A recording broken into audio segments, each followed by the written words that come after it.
Jacques, esclave de Dieu et du Seigneur Jésus-Christ, aux 12 tribus qui sont dans la dispersion.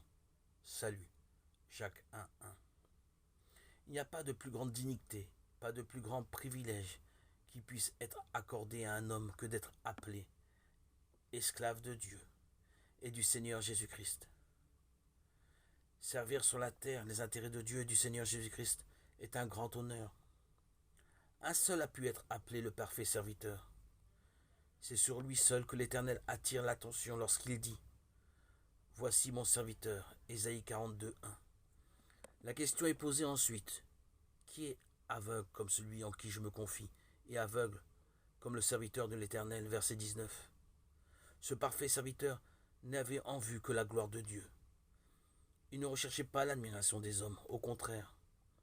Il se soustrayait toujours à toute popularité. Le prophète Ésaïe a parlé de lui en disant « Il ne criera pas, il ne lèvera pas sa voix, et il ne la fera pas entendre dans la rue. » Chapitre 42, verset 2. L'évangile de Marc, celui du parfait serviteur, présente notre Seigneur bien-aimé dans toute l'activité de son service, mais toujours à l'écart de la foule changeante. Il connaissait ce qui était dans l'homme. Jean 2, 25. Être obéissant est la condition préalable pour un serviteur. Dans sa grâce, le Seigneur est devenu obéissant jusqu'à la mort. Philippiens 2, 8.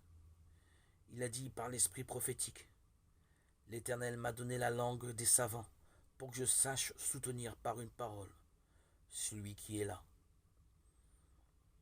Il me réveille chaque matin, il réveille mon oreille pour que j'écoute comme ceux qu'on enseigne.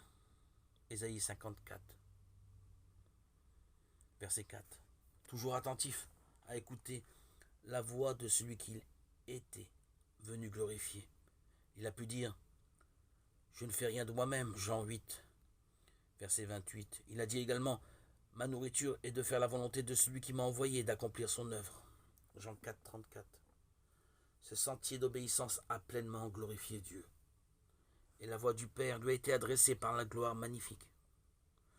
Celui-ci est bien mon Fils bien-aimé, en qui j'ai trouvé mon plaisir. 2 Pierre 1, 17. Christ a souffert pour vous, vous laissant un modèle, afin que vous suiviez ses traces. 1 Pierre 2, 21.